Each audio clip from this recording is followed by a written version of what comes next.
Assalamualaikum warahmatullahi wabarakatuh. Alhamdulillah.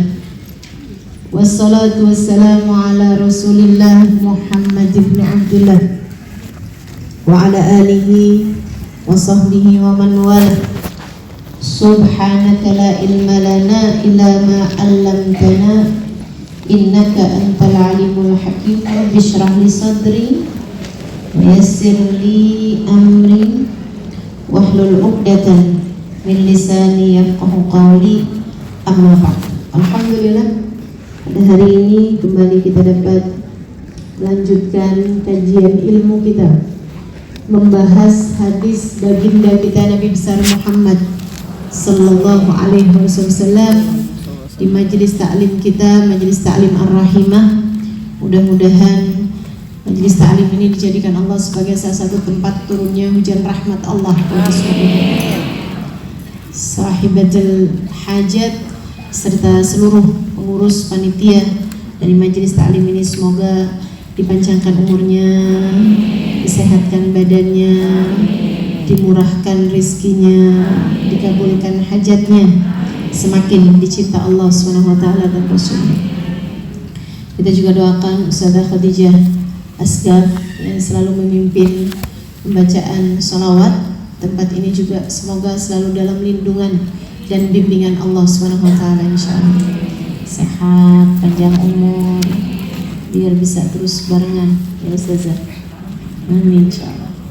Juga seluruh para ustazah, para hubabah, para syaraif, kita doakan semoga selalu dalam lindungan dan bimbingan Allah SWT. Para hadirat, baik ibu-ibu, kakak-kakak, adik-adik, anak-anak, nenek-nenek, mudah-mudahan dibahagiakan Allah SWT, dirahmati Allah SWT, disayangi Allah SWT, disyafaati Rasulullah SAW, dan jadi umatnya yang kelak dibanggakan oleh beliau insyaallah. Amin ya rabbal alamin. Baik teman-teman sekalian yang saya muliakan, kita akan melanjutkan kajian kita di kitab hadis, ya, hadis susunan Habib Muhammad bin Abdullah Al-Haddad, guru dari Al-Habib Umar bin Hafiz, guru dari Al-Habib Zain bin Ibrahim bin Smith Madinah. Kita doakan guru-guru kita yang masih ada di atas muka bumi ini, mudah-mudahan panjang umurnya, dibetahkan hidupnya, biar bisa terus membimbing kita insyaallah, sehingga kita mengerti caranya menjadi umat Nabi Muhammad SAW yang salehah. Sebab ilmu itu adalah cahaya. Tanpa ilmu kita jadinya nabrak-nabrak. Dan biar nggak nabrak-nabrak di kehidupan, kita perlu ilmu. Untuk itu kita doakan para guru-guru kita yang menjadi penyampai ilmu kita, mudah-mudahan selalu dalam keberkahan dari Allah SWT, sehat badannya, panjang umurnya insyaallah, dibahagiakan hidupnya. Amin ya rabbal alamin. Habib Muhammadnya sendiri sudah wafat beberapa puluh silam lalu ya. Jadi sekitar 30-an tahun lalu lah Habib Muhammad bin Abdullah Al-Haddad ini wafat. Beliau ayahanda dari Hubabah Nur, ayahanda dari Hubabah Maryam Al-Haddad, ya. Dan beliau meninggal makamnya di Mekah.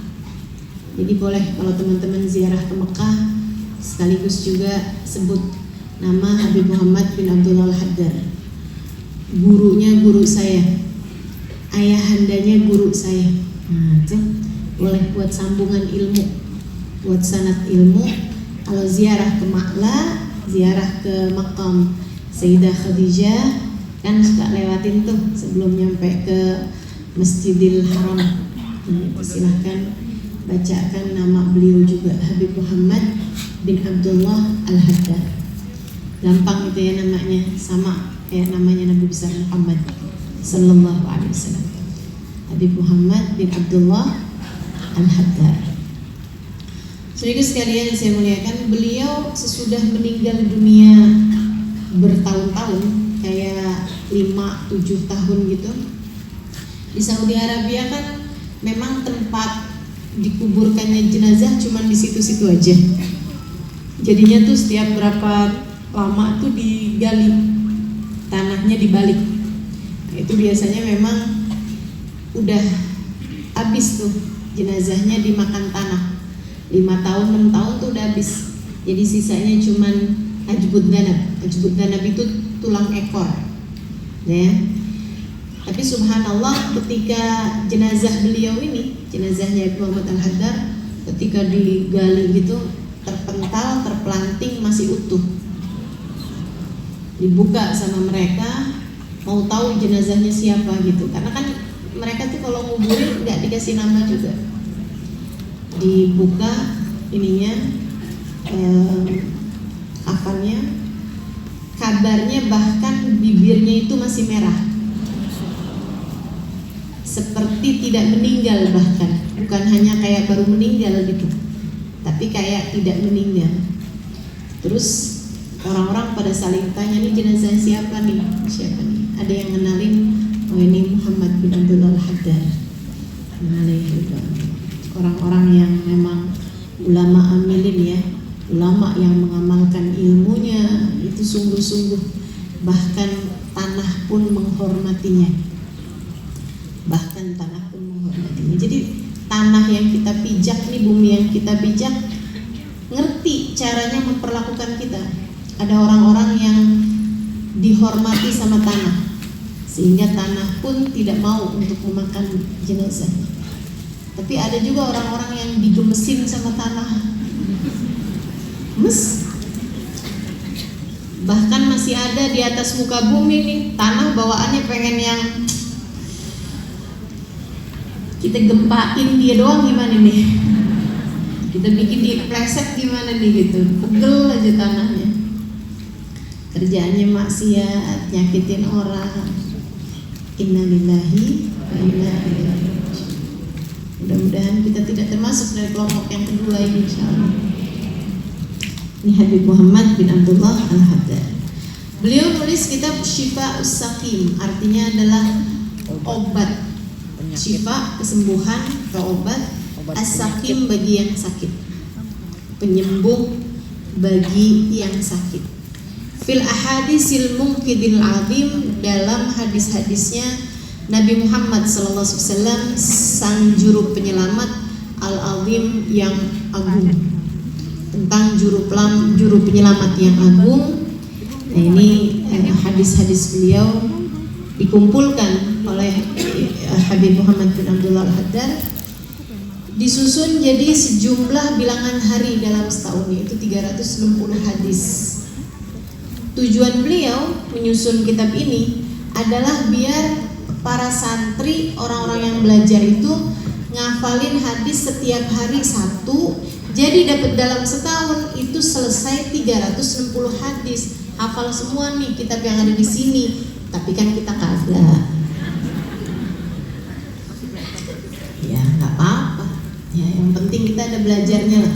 Sehingga mudah-mudahan hadis-hadis yang ada di dalam kitab ini bisa menjadi penyembuh untuk segala macam penyakit-penyakit kita, insya Allah.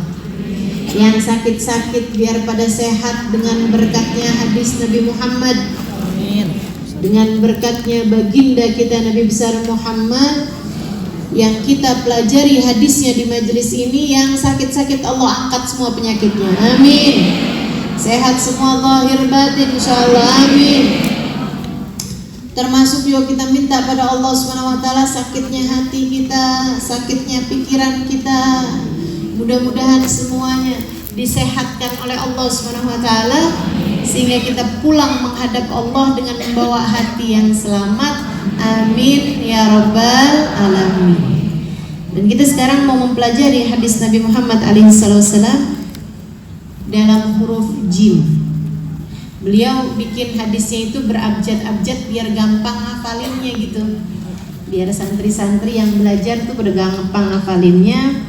Hadis pendek-pendek, isinya aja gitu ya, isi hadisnya aja, sama rawi hadis di belakangnya tuh, gitu kan, sama nilai hadisnya. Hadis itu kan nilai yang teratas tuh sahih, nilai yang bawah ada hasan, nilai yang bawahnya lagi ada dhaif. Nah ini teman-teman saya sekalian, hadis sahih itu hadis yang tingkatan pertama, artinya boleh dipakai untuk segala macam ranah hukum, gitu ya. Dia kalahnya hanya sama Al-Quran. Jadi kalau Al-Quran berbeda sama hadis, nah itu yang didahulukan adalah Al-Quran.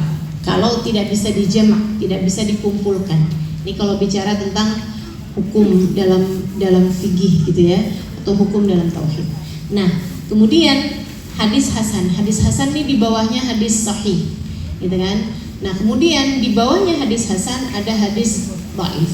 Hadis dhaif ini teman-teman sekalian boleh diamalkan untuk fadailul a'mal. Apa tuh fadailul a'mal? Amal-amal yang berfadilah. Untuk fadailul a'mal artinya amal-amal yang memiliki faedah, memiliki fadilah, itu boleh diamalkan hadis dhaif, apalagi hasan, apalagi sahih gitu. Dhaif aja boleh diamalkan. Amal fadilah tuh maksudnya kayak gimana? Kayak gini loh. Siapa yang puasa 3 hari di bulan Ashhurul Hurum, bulan-bulan mulia, salah satunya bulan yang kita sekarang sedang berada, yaitu bulan Muharram, itu Allah SWT akan melipat gandakannya, gitu kan ya. 1 hari puasa di bulan Ashhurul Hurum seperti 30 hari di bulan-bulan yang lain, bisa kayak begitu. Nah itu hadis-hadis yang seperti itu tuh boleh dipakai, walaupun dhaif. Kenapa? Sebab yang namanya amal berfadilah, andai tidak ada hadisnya sekalipun, tapi merupakan pelajaran dari para ulama, itu boleh kok diamalkan. Apa salahnya dengan puasa sunnah? Jadi sekalian, apa salahnya dengan puasa sunnah? Andai pun gak ada hadisnya, yang namanya puasa kan kapan aja juga boleh, kecuali hari-hari 5 yang gak dibolehin puasa, hari Lebaran, Idul Fitri, Idul Adha, sama 3 hari tasyrik. Sisanya kan hari yang lain kapan aja kamu mau puasa boleh. Nah ketika ada hadisnya ya lebih boleh lagi, lebih sunnah lagi. Kayak misalnya dianjurkan untuk menyantuni anak yatim pada hari Asyura. Itu hadisnya dhaif. Menyantuni anak yatim pada hari Asyura. Nah teman-teman ketika dengar bahwa oh hadisnya dhaif, kalau gitu nggak usah nyantunin. Enggak gitu ceritanya. Itu memang dasar pelit aja. Sebab yang namanya amal-amal berfadilah, ada hadisnya dhaif itu udah cukup teman-teman. Lah nggak ada hadisnya aja bagus aja kok. Nyantunin anak yatim nih sekarang, kalau saya mau menyantuni anak yatim, ngasih sumbangan kepada anak yatim, bagus apa nggak bagus? Bagus. Nggak akan ada orang bilang, kok kamu nyantunin anak yatim hari kayak begini? Ngapain? Bid'ah loh itu. Lah ini orangnya ada PA. Bukan lagi PA. Ada aja orang nyantunin anak yatim dilarang-larang. Kebaikan itu bahkan nggak perlu dalil teman-teman. Kebaikan bahkan tidak perlu dalil. Kalau ada dalilnya tambah lebih bagus lagi, tambah lebih yakin lagi kita ngerjainnya. Walaupun dalilnya adalah dalil dhaif. Begitu teman-teman sekalian. Nah hadis, ustazah gimana caranya menentukan hadis sahih, hadis dhaif, hadis hasan? Misalnya gitu ya. Ya kita mah nggak bisa nentuinnya. Ditentukan dari apanya ustazah? Dari sanadnya hadis. Apa tuh? Nah kan kagak ngerti. Makanya sih suka bingung orang-orang zaman sekarang tuh kalau dibilangin hadisnya bunyinya begini-begini, sahih apa dhaif? Kalau kita balikin, sahih emang apa? Kagak ngerti juga dia. Sok-sokan nanya ente. Itu ilmunya panjang. Ilmunya tuh puluhan tahun untuk menentukan hadis sahih apa dhaif apa hasan. Ibu sekalian, dilihat dari runut hadisnya. Karena yang membukukan hadis itu Imam Bukhari, Imam Muslim, di zaman yang sudah sekitar 6-7 perawi sampai kepada Nabi. Ya.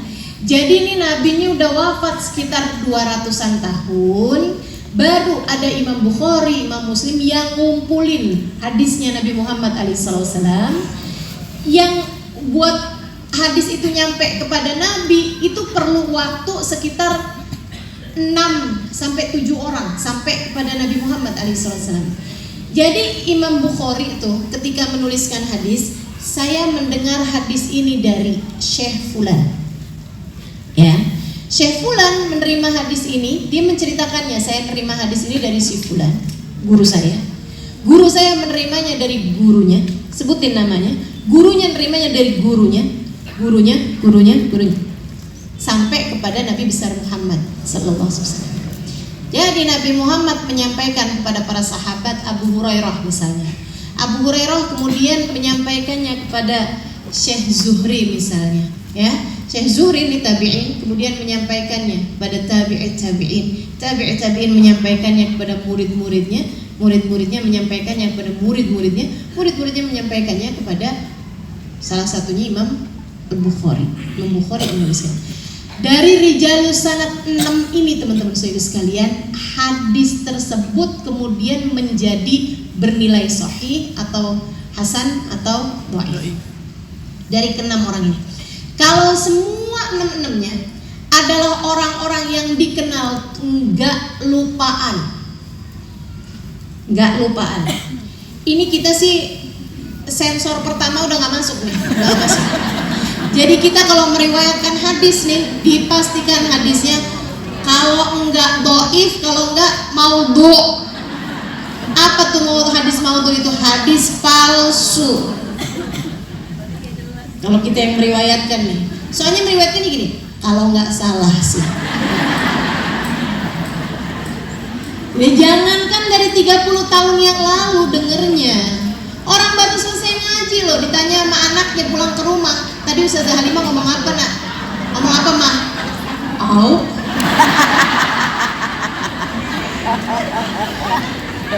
Ya kan mama habis pulang ngaji mah, mau Ustazah Halimah kan? Ustaz tadi mau ngomong apa? Kayak kemarin dah. Kayak kemarin. Masya Allah. Iya kan kayak kemarin kayak apa mak? Buka aja di YouTube, ada di YouTube. Instagram ada tuh nak, dah. Susah mau nginget-nginget ya kan bu? Iya. Yeah. Masya Allah. Kita apalagi yang nggak biasaan belajar hadis, belajar ilmu agama, susah mau masuknya nih, saya ngerti. Saudara sekalian, satu-satunya hal yang perempuan tuh bisa hafal banget,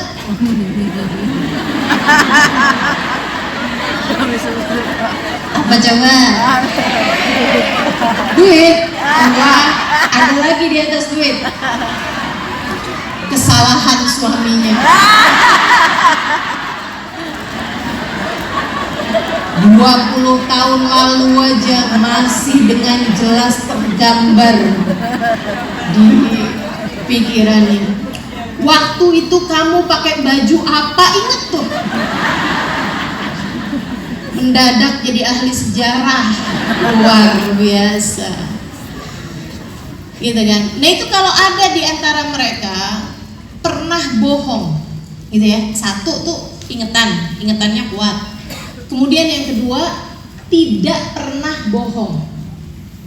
Jadi sekalian, dari rijalus sanad tadi nih ya, dari 6 orang di atasnya Imam Bukhari gitu.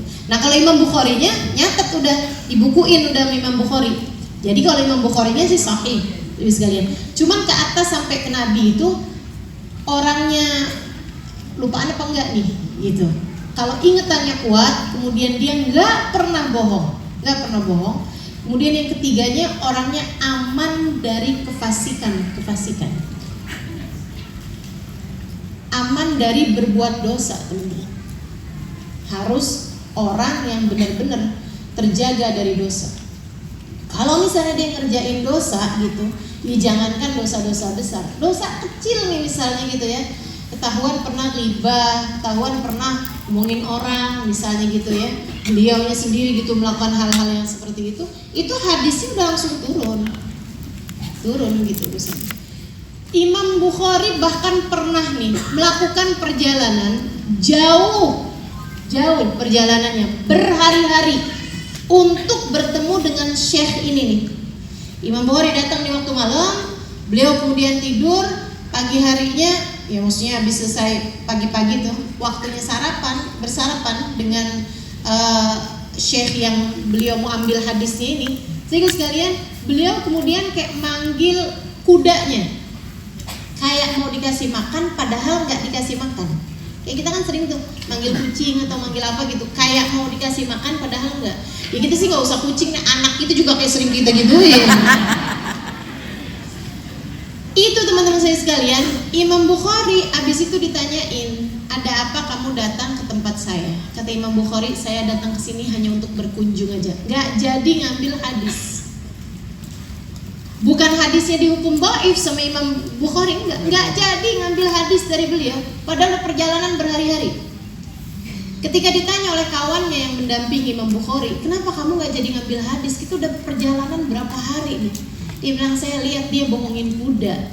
Kalau dia bisa bohongin kuda, saya khawatir dia juga bisa bohongin manusia. Jadi nih, kalau kita jadi penerima hadis, perawi hadis, nggak ada yang lolos, percaya saya. Ingetan berantakan, Kan bohong. dosa-dosa hari-hari, apalagi bohong nih ya Allah. Ibu-ibu biasa bohong sama anak-anaknya, dari mulai masih kecil anaknya, diem, udah hantu loh. Padahal kalau ada hantu, emaknya duluan yang kabur. Ya Allah bu, biasa bener sih ngebohongin anaknya. Ntar anak udah rada gedean, kan lihat ada tamu siapa gitu kan datang, bilang nak, bilangin dong nak, mama nggak ada. Anak dibohongin dan diajarkan untuk bohong. Udah nih, hadis maudhu semua. Itu dari hal-hal yang seperti itu. Hadis dihukum ada yang sahih, ada yang hasan, ada yang dhaif. Pernah lupa sekali aja nyebut, kayak lupa gitu, ada lupanya gitu, udah tuh hadisnya langsung dhaif teman-teman. Hadisnya udah langsung dhaif gitu. Bahkan kabarnya ya, sekedar melakukan hal-hal yang tidak sepantasnya dilakukan oleh ulama yang beneran ulama pada masa tersebut. Misalnya ulama pada masa tersebut itu tidak ada yang makan di warung misalnya, terus dia makan di warung, itu udah hadisnya langsung dhaif. Misalnya sekali aja makan di warung, hadisnya langsung dhaif. Ini kita gimana nih? Nah pokoknya jangan ngarep jadi perawi hadis lah gitu kan. Begitu teman-teman sekalian, itu nilai hadis ya, biar asal ngerti aja gitu. Nah ini penyakit orang-orang zaman sekarang nih, yang kalau disampaikan hadis sahih atau dhaif, dan yang sering kali dipertanyakan hadis sahih atau dhaif untuk fadhailul a'mal, untuk amal-amal yang berfadilah, yang bahkan sebenarnya yaitu tadi nggak ada hadisnya aja bagus kok, apalagi ada hadisnya gitu. Jadi hadisnya itu hanya menguatkan amalan-amalan soleh buat kita kerjain aja gitu. Nah itu ya, makanya insya Allah mudah-mudahan kita tetap bisa mengamalkan hadis-hadisnya baginda kita Nabi besar Muhammad Sallallahu alaihi wa ala alihi wa sahbihi wasallam. Dan gak usah ikut-ikutan sama orang-orang yang suka nanyain hadisnya sahih apa dhaif. Nah udah dah, dibalikin sahih apa kagak ngerti juga. Bismillah. Nah, kita sekarang akan mempelajari hadis Nabi Muhammad alaihi wasallam dari huruf jim, yang diawali dengan dari huruf jim, ya. Hadis yang nomor 1, halaman 12 nih kalau yang kitab ini nih, atau halaman 19, atau ada tulisan hadis ya di layar situ. Ada ya. Nah, itu boleh dilihat di situ. Sebelum kita mulai, saya mengajakmu untuk membaca suratul Fatihah Kita minta pada Allah Subhanahu wa taala semoga ilmu kita pada hari ini jadikan ilmu yang manfaat. Amin. Kita niat belajar bersama-sama terlebih dahulu. Bismillahirrahmanirrahim. Nawaitu ta'allum wa ta'lim wan naf'a wal intifa' wal mudzakarah wat tadhkir wal ifadah wal istifadah wal hitha 'ala tamassuk bi kitabillah wa sunnati rasulillah sallallahu alaihi wa alihi wa sallam wa du'a ila al-huda wa dilalata 'ala al-khair ibtigha'a mardatih wa qurbih wa thabih wa husnil khatimah ma'al lutfi wal afiyah wa salahil akibah birahmatika ya arhamar rahimin. Ila hadratin Nabi Muhammad sallallahu alaihi wasallam wa alihi washabihi wa dzurriyyati wa ahli baiti wasallim wa jamil anbiya wal mursalin wal qawmi ajma'in wa khususan sayyidina Muhammad Allahumma bil isaqi muqaddam Muhammad bin Ali Balawi sayyidil hawa Abdullah bin Abu Bakar al-Aidarus wa khairul wujud Syekh Bakar bin Salim wa usuli wa furin tamam sahib Ratib Abdullah bin al-Haddad Ahmad bin Siham Syibal al-Habsyi wa jamil sadatina ali abi adawi ajma'in khususan laruhi sahibul kitab al-Habib Muhammad bin Abdullah al-Haddar wa usulihim wa furu'ihim wa Maryam bin Muhammad bin Abdullah al-Haddar usulihim wa fur'ihim thumma ila arwahi arbatil a'immatil mujtahidin wa mughalidin fid din ulama amilin fuqaha wal muhaddisin wal qurra wal mufassirin wa sadatis sufiyatil muhaqqiqin ajma'in thumma ila arwahi al awliya tis'ah alladhina nasharud din fi biladina al Indonesia thumma ila ruhil Imam al-Ghazali Muhammad bin Muhammad al-Ghazali thumma ila ruhi al-Syekh Abdul Qadir Jailani Allah yaghfir lahum wa yarhamhum wa ya'li darajatihim bil jannah wa yanfa'una barakatihim wa asrarihim wa adwarihim wa ulumihim wa nafahatihim fid din wa dunya wal akhirah. Al-Fatihah.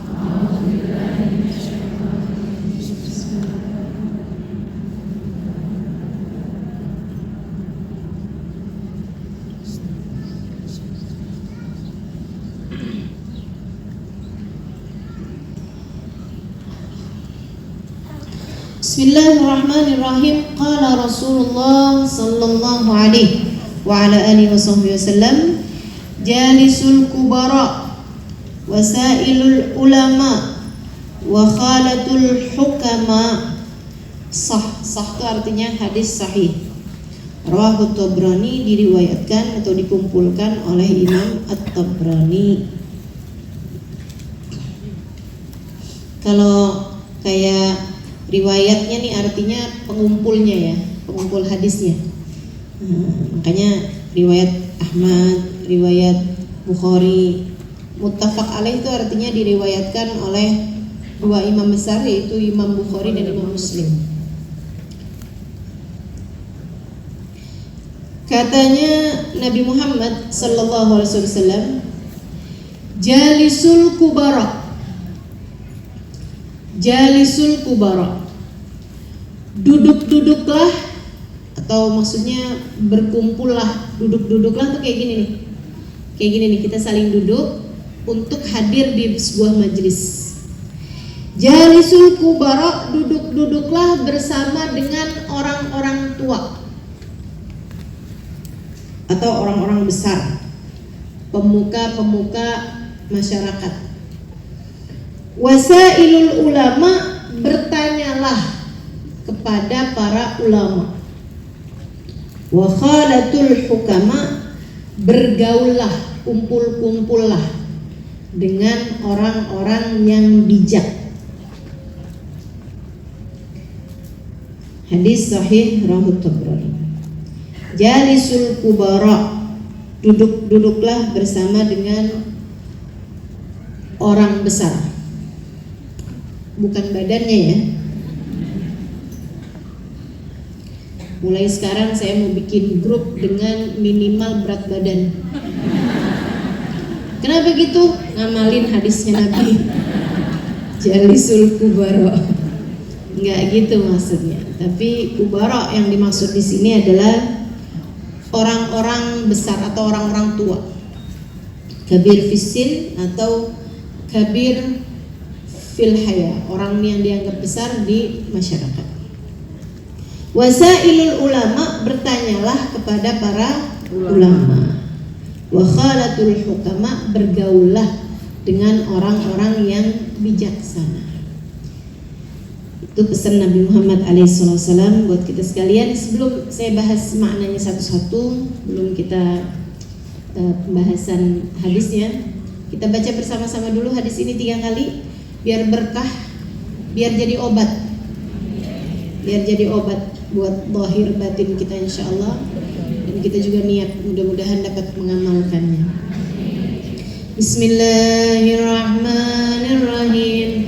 Qala Rasulullah sallallahu alaihi wa alihi wasallam, jalisul kubara wasailul ulama wa khalatul hukama, rawahu Tabrani. Qala Rasulullah sallallahu alaihi wa alihi wasallam, jalisul kubara wasailul ulama wa khalatul hukama, rawahu Tabrani. Qala Rasulullah sallallahu alaihi wasallam, jalisul kubara wasailul ulama wa khalatul hukama, rawahu Tabrani.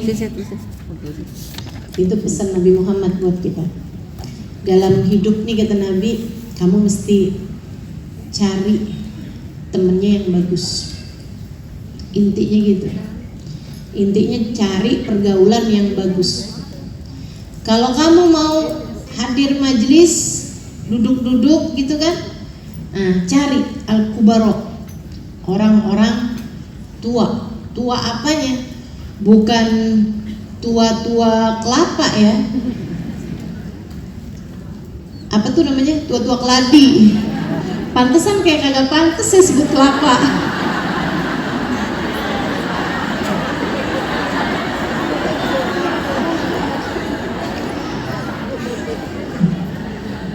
Ternyata keladi. Iya benar. Emang keladi apaan sih? Makin tua makin jadi ya. Maksudnya tuh tambah tua bukannya tambah bener gitu, tapi tambah error gitu ya. Nah itu kita nggak usah bergaul sama yang begituan, tua umur doang gitu. Karena memang teman-teman saya sekalian, umur ini nggak bisa jadi patokan kedewasaan seseorang gitu ya. Tua pasti, dewasa belum tentu gitu kan. Makanya ada kakek-kakek demenannya sama ABG, itu kan. Ada orang udah nenek-nenek tapi begitu seneng sama suami orang. Untung suami orangnya nggak seneng. Udah tua. Jadi sekalian saya mengatakan macam-macam gitu kan, karena memang tua itu pasti, tapi dewasa belum tentu. Ada yang setengah mati berusaha untuk nggak tua-tua gitu, ya kan? Hidung dioperasi, iya. Ini kulitnya ditarik-tarik gitu kan, macam-macam. Saya kalau liatin tuh di klinik kecantikan tuh, ya ampun. Kok kayak bacanya kayak penyiksaan ya. Setrika muka, Sulam. Pernah lihat gak sih? Ya. Habis itu ada lagi tarik benang Sulam alis. di muka gitu kan. Ya Allah, kenapa itu? Iya, sulam alis disulam, terus sulam bibir. Ya Allah, ntar lama-lama pasang obras. Obras. Aneh aja, menolak tua gitu. Padahal kenapa gitu kan ya? Kenapa mesti menolak tua? Nggak apa-apa kita menua. Yang penting menua dalam takwa. Amin. Menua dalam bijaksana. Menua dan semakin dekat jalanmu menuju surga. Amin. Menua dan semakin cinta kepada yang seharusnya dicinta, Allah Subhanahu wa taala dan Rasulnya. Enak kan kayak begitu ya? Enak. Jadi nggak usah dimudah-mudahin Bu umurnya Bu. Umur aslinya 60, ngakunya 45. Udah umur 60 tahun, waktu dicek bandara bilangnya saya nggak lagi hamil. Ini siapa juga nyangkain nenek-nenek hamil. Sehingga sekalian saya muliakan, nih kata Nabi Muhammad SAW, jalisul kubara, duduk-duduklah kamu dengan orang-orang yang besar, tua dalam artiannya tua, tapi bukan asal tua seperti yang tadi saya sampaikan. Tua, soleh, tua, bertakwa. Nah, itu mereka punya banyak hal-hal yang menjadi pemandu, menjadi cahaya buat kita melalui kehidupan di atas muka bumi ini. Minta nasihat dari orang-orang tua, sekurangnya minta doa dari mereka, karena doa mereka lebih mustajab, dan juga mereka sudah jadi orang-orang yang bijaksana. Gitu. Teman-teman sekalian, atau bisa diartikan juga al-kubara itu adalah orang-orang besar. Nah, ini saya pernah nulis nih mengenai kebesaran manusia. Istilah besar ini sering dipakai sama guru saya Hubabah Bahiyah alaihi ridwanullah, seorang perempuan yang banyak memberi pengaruh bagi saya terutamanya, dan juga bagi banyak perempuan-perempuan yang berjumpa dengan beliau, ya. Sampai beliau kan tinggalnya di Solawah, Oman. Mereka suka menyebut Hubabah itu dengan Jauharatna. Itu adalah, beliau adalah berlian kami gitu. Berliannya orang Solawah. Sedikit sekalian saya melihat. Ini Hubabah Bahiyah. Saya ceritakan tuh di buku Bidadari Bumi 1 ya, yang nomor terakhir itu. Seorang perempuan yang menurut saya salah satu dari perempuan-perempuan besar. Badan beliau sangat kecil, umur beliau udah sangat panjang. Saya kalau melihat kulit beliau, saya jumpa sama beliau itu usianya sekitar 96 tahun. Itu nggak pakai kacamata, nggak pakai alat bantu dengar, nggak pakai tongkat, jalan kemana-mana, ibadah luar biasa banyaknya, luar biasa besarnya, dan masih bisa mengajar di usia 96 tahun. Beliau wafat baru-baru ini, belum lama kabarnya, di usia 110 tahunan. Jadi sekalian saya mulai, saya kalau ngelihat beliau, kulit beliau tuh ngelihatnya kayak ngerasa ngelihat barang-barang antik, kayak yang udah lapuk banget gitu, udah lama banget menjalani kehidupan gitu. Masya Allah. Badannya kecil aja tapi kuat sekali. Beliau haji, maksudnya haji terakhir sebelum saya jumpa sama beliau, di usia 93 tahun naik Gua Hiro. Naik Gua Hiro. Ketika saya bersama dengan beliau 96 tahun, itu beliau naik ke Muhajir Ilallah Nabi Nisa, yang buat naik tuh ada 200-an tangga buat nyampe ke atas. Beliau naikin tuh teman-teman, sudah diselesaikan dari bawah ke atas, dari atas juga turun ke bawah lagi. Itu hal yang bahkan teman-teman tuh nggak bisa lakukan, karena kami berziarah ke Muhajir tuh udah sore. Jadi paginya ziarah ke Sayyidina Ali Habsyi gitu ya, nulis kitab Simtud Duror, kemudian ke Huraidah, kemana. Terakhir baru ke Muhajir. Jadi banyak teman-teman tuh yang milih, udah kita ziarah dari bawah aja deh, Allah Maha menyampaikan, katanya gitu. Kita lagi diskusi gimana nih Ustazah Halimah, kita mau naik apa nggak naik gitu. Saya masih lagi mikirin gitu kan, enaknya gimana ya. Hubabah Bahiyah udah naik aja. Pas saya lihat siapa tuh yang udah naik, nggak nungguin komando dari ustazah gitu kan, dari para ustazah yang lagi meeting, udah naik aja. Ternyata lihat Hubabah Bahiyah langsung naik semua aja gitu. Luar biasa, salah satu perempuan hebat, perempuan besar. Nah, Hubabah Bahiyah kalau lagi ngomong sama saya nih, Hubabah tuh sering banget mengistilahkan ya kebirah, gitu. Sering ngebilangin orang tuh dia orang besar, Halimah dia orang besar. Hubabah Nur dibilangin ya kabir halim. Tahu kalau yang ngomongin Habib Umar gitu, rajul kabir. Habib Umar itu adalah orang yang besar gitu. Pokoknya kalau beliau ngomongin ulama, ngomongin orang-orang yang Masya Allah gitu kan, istilahnya itu selalu kabirah gitu loh.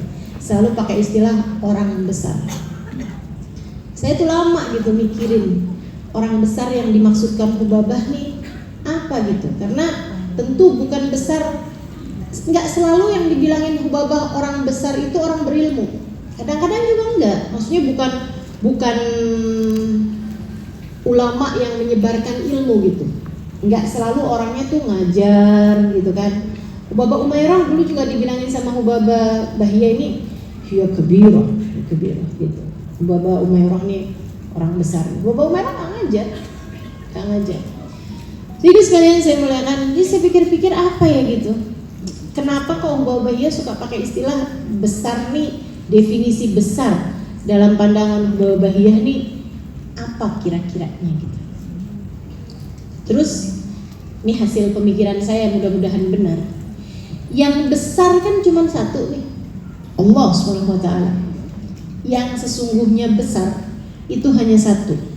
Yang besar secara wajibul wujud, wajib besarnya itu hanya satu, namanya Allah SWT. Yang lain kecil, manusia nih teman-teman sekalian, kecil banget. Ini kalau orang Jawa bilangnya kucing. Sehingga sekalian saya muliakan, pada pernah naik pesawat terbang kan? Baru naik landing gini aja kita ngeliat orang tuh kecil banget, ya kan? Bahkan bukan cuman orang, mobil aja loh kelihatan kecil, rumah kelihatan kecil, kan begitu ya? Nah kita naik ke atas itu kelihatan kecil banget.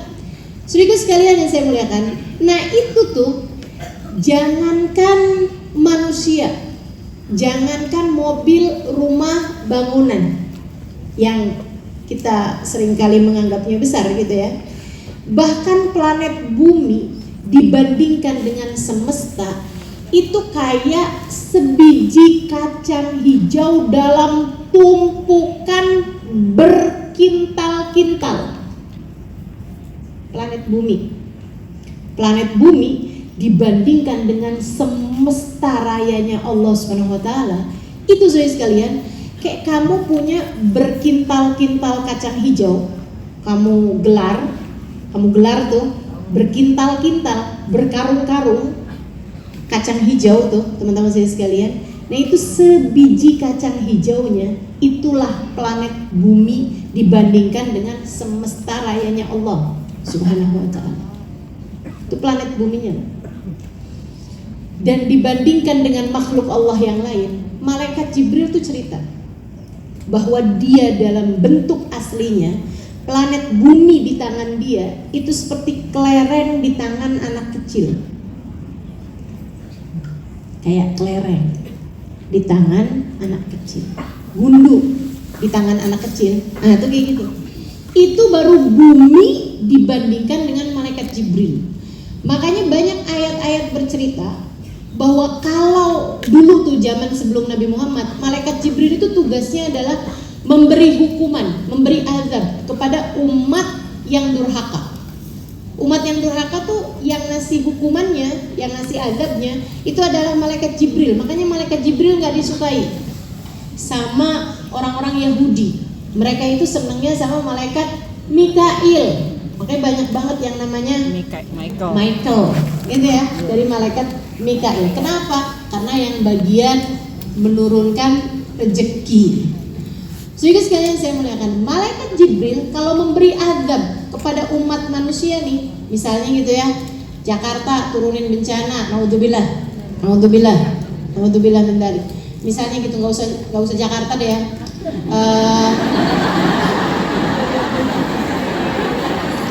Contoh aja saya nggak rela. Misalnya gitu, Rwanda.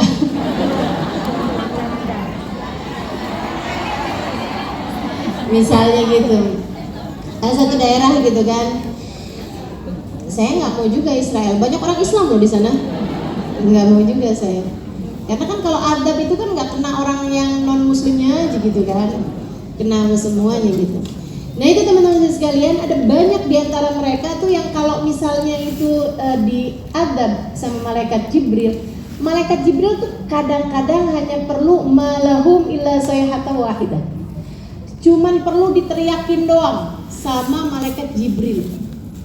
Lah orang kecil segundul di tangan anak kecil, suruh beri hukuman kepada mereka nih yang bagian sini nih, malaikat Jibril gitu.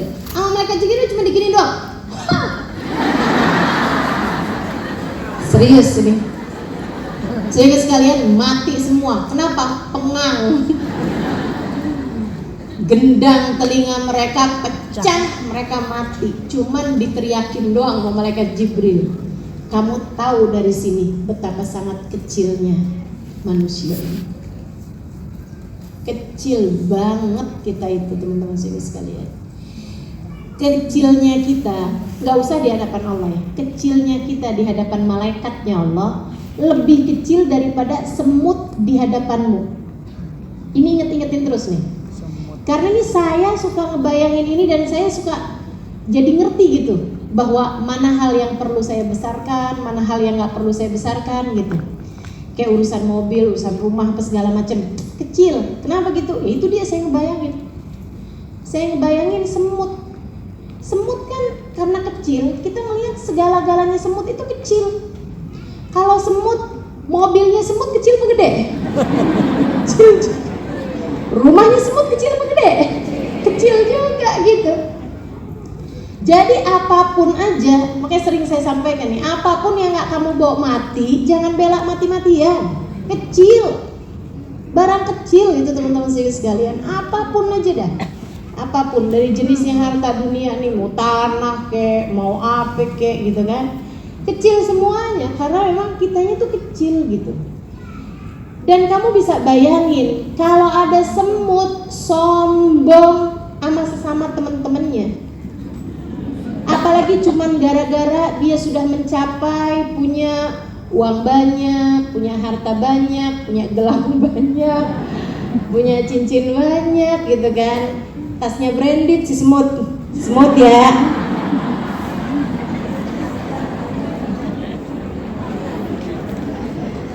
Kalau kita lihat gitu kan, ada semut nih, songong banget. Ibarat bahasa Betawinya nih, songong banget gitu kan. Hai Jeng, apa kabar? Perlu-perlunya kalau ngomong kayak begitu hanya untuk menunjukkan gelangnya dia yang banyak. Si itu tuh ya, kesian banget. Masya Allah. Kecil kan? Kita kalau ngelihat nih ada semut nih, belagu banget gitu kan, nuntut mulu sama suaminya. Yang dituntut juga barang-barang kecil. Terus habis itu ngomongnya nyolot sama suaminya kan, kasar. Ini bini semut ya, jangan lupa. Saya nggak lagi ngomongin orang. Bini semut gitu kan. Kalau kamu nggak pulang bawa uang, sekalian nggak usah pulang. Semut. Terus suaminya pulang nggak dibukain pintu sama dia gitu. Kita nih sebagai orang nih ngeliatnya, ya ampun belagu banget sih mut, kecil mut. Kita giles juga mati. Betul gak? Kita di hadapan malaikat lebih kecil daripada semut di hadapan kita. Jangan belagu. Saudara sekalian yang saya muliakan, jangan belagu. Beginiin dikit sama malaikat nih. Kita lagi jalan nih pakai mobil kita yang juga kecil. Gitu ya. Colek. Iya. Terpelanting dikit aja nih, digoyang dikit aja mobil kita udah tuh mati, kita jatuh ke jurang gitu kan, tertabrak jalan tol gitu, tertabrak ya itulah pokoknya. Pohon boleh, yang boleh gitu ya. Karena kecil teman-teman saya sekalian, mencelakakan kita, menghancurkan kita, itu bukan sesuatu hal yang besar. Bagi malaikat, bagaimana pula bagi Allah Subhanahu wa ta'ala. Semua dari kita adalah kecil. Yang besar cuma Allah. Maka siapa yang besar dalam pandangan Allah, maksud siapa yang besar di antara manusia ini, adalah yang dibesarkan oleh Allah Subhanahu wa ta'ala, yang dianggap besar oleh Allah Subhanahu wa ta'ala. Siapa yang dianggap besar oleh Allah adalah yang mampu membesarkan Allah dan mengecilkan apa yang dianggap kecil oleh Allah. Gitu. Maka yang besar adalah yang dibesarkan oleh Allah. Siapa yang dibesarkan oleh Allah? Laulaka ya Muhammad ma khalaqtul aflak. Andai tidak karena engkau wahai Muhammad, tak akan kuciptakan langit, bumi dan seisinya. Maka Nabi Muhammad meskipun secara fisik ia bukanlah yang tertinggi, bukan yang terbesar. Secara fisik rata-rata umat manusia aja.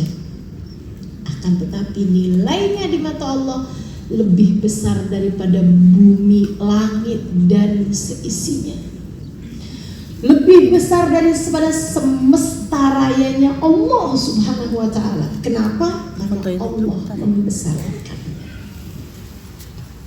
Karena Allah membesarkannya. Maka jadilah Nabi Muhammad SAW dalam hidupnya hanya untuk membesarkan Allah, mengajari kepada kita bagaimana membesarkan Allah SWT. Katanya Sahibul Burdah, bagaimana mungkin Nabi Muhammad mengajak kita kepada dunia, sementara bahkan dunia tak akan ada kecuali karena beliau. Dunia ini gak ada kalau gak karena Nabi Muhammad.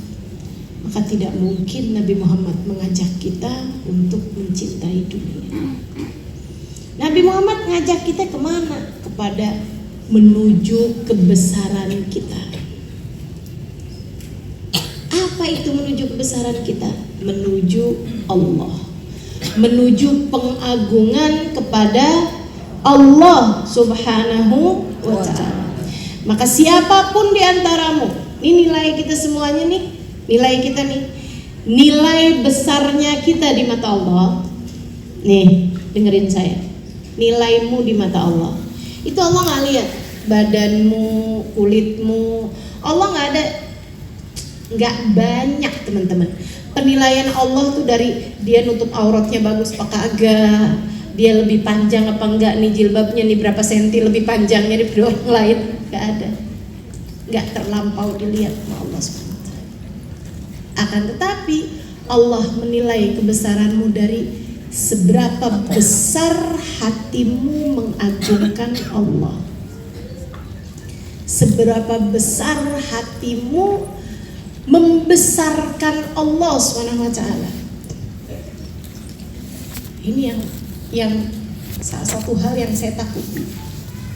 Saya takut selama ini mengajar, saya bukan membesarkan Allah, tapi saya membesarkan diri saya sendiri gitu.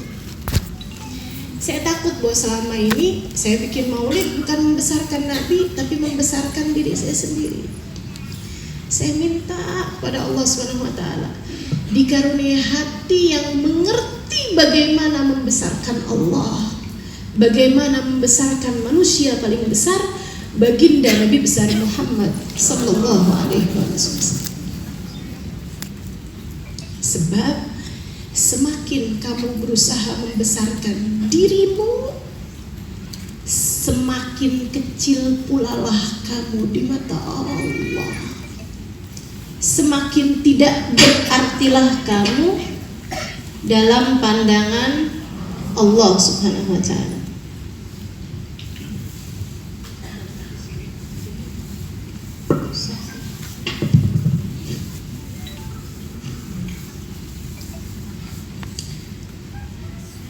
Apapun aja bentuknya dari ibadah yang kita lakukan.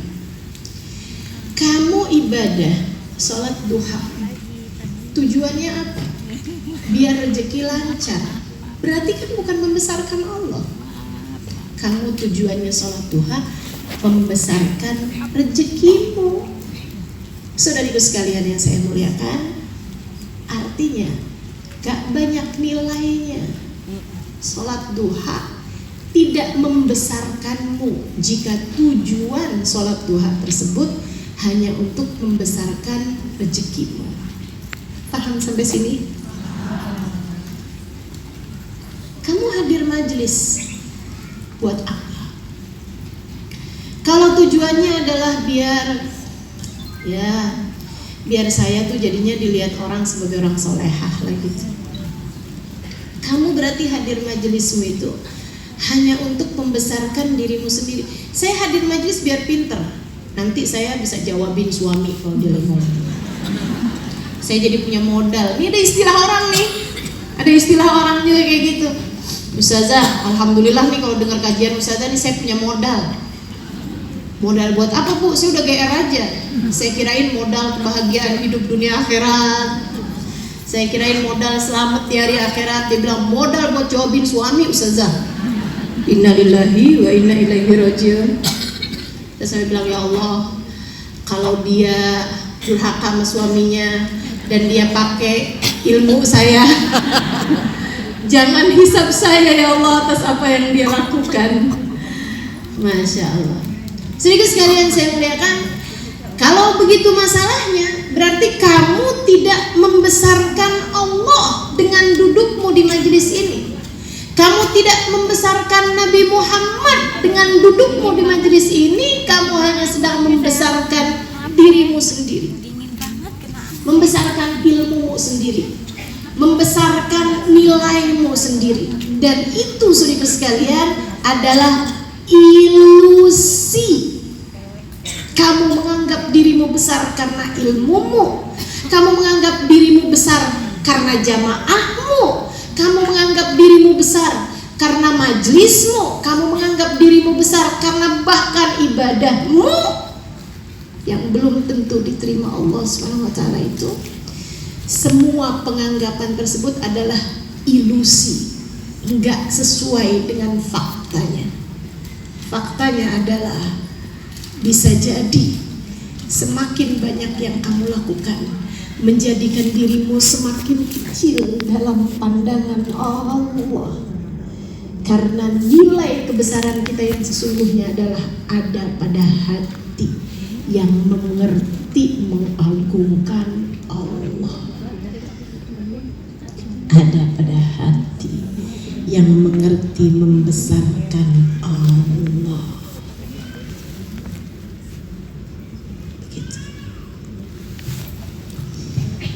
Maka belajar untuk mulai membesarkan Allah sesuai dengan perjalananmu tersebut. Kamu pun juga sedang menuju kepada kebesaranmu sendiri. Dan siapa yang dibesarkan Allah, tak ada siapapun yang bisa mengecilkannya. Tidak harta, tidak jabatan, tidak sakit, tidak apapun. Jadi sekalian, Habib Umar bin Hafid, orang yang dibesarkan oleh Allah SWT. Beliau mulia saat miskin, saat kaya. Beliau mulia saat orang puja, saat orang caci. Habib Umar bin Hafid, beliau mulia saat Yaman sedang damai, bahkan saat Yaman sedang perang. Siapa yang bisa bilang, oh ternyata Habib Umar gitu aja ya, tuh buktinya negaranya sendiri berperang? Enggak ada. Sedikit sekalian yang saya muliakan, Habibana Zain bin Smith, beliau mulia saat punya pondok pesantren pun saat pondok pesantrennya ditutup. Habib Zain bin Smith, beliau mulia saat beliau berdakwah secara langsung pun saat beliau menulis kitab-kitabnya, karena beliau dilarang untuk berdakwah secara langsung di kota Madinah tempat beliau tinggal. Orang-orang mulia tetap mulia dalam segala keadaan. Orang-orang besar tetap besar dalam segala keadaan. Kenapa? Sebab mereka bukan dibesarkan harta, bukan dibesarkan jabatan, bukan dibesarkan pandangan orang, bukan dibesarkan hal-hal apapun. Saudara sekalian, saat mereka sehat mereka besar, saat mereka sakit pun mereka besar. Nggak ada orang bilang misalnya gitu ya, Habib Umar sekarang sedang sakit, oh ternyata nggak segitu mulianya Habib Umar, misalnya gitu. Nggak ada. Sakit pun beliau tetap mulia, kan begitu. Tapi coba lihat yang lain yang dibesarkan oleh jabatan. Saudara sekalian, ketika sudah tidak menjabat, apakah tetap dianggap besar? Nggak ada ceritanya. Sesaat bisa dipuja sedemikian rupa, dijaga, dikawal sedemikian rupa. Sesaat berikutnya lagi, besok harinya dikawal juga karena sudah tertangkap oleh KPK. Betul?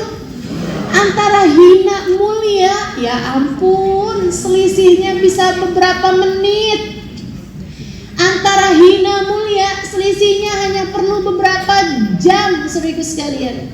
Antara dianggap orang besar ataukah dianggap sampah di masyarakat kita, selisihnya hanya hari. Sesaat dianggap besar, sesaat dianggap kecil. Tapi orang kalau sudah dimuliakan Allah Subhanahu wa ta'ala, tak ada sesiapapun yang dapat menghinakannya.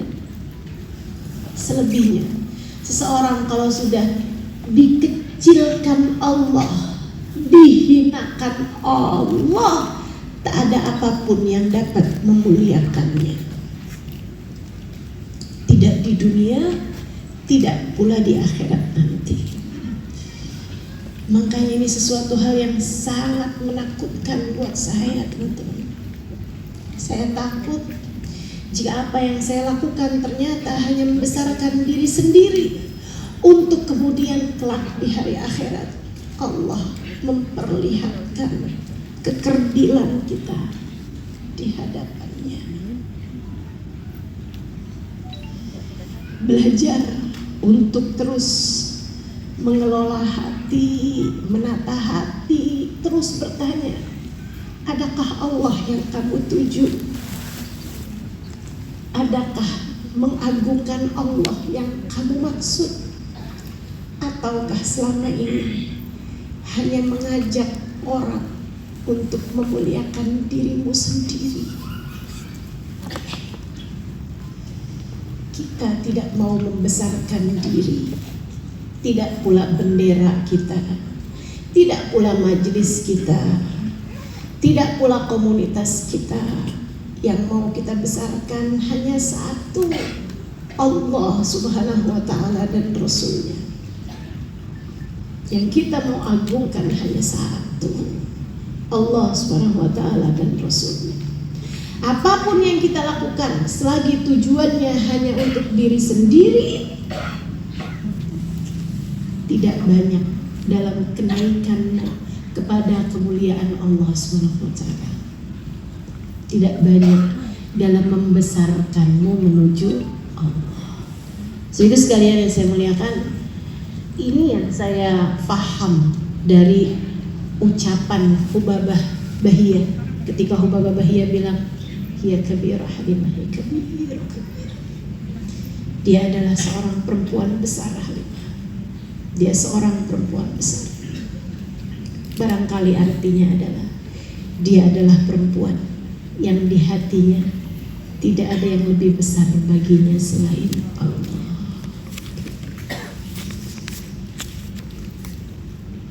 ketika Habib Umar disampaikan oleh Babahiyah, wa kabir, kabir. Dia adalah seorang laki-laki besar, seorang yang besar.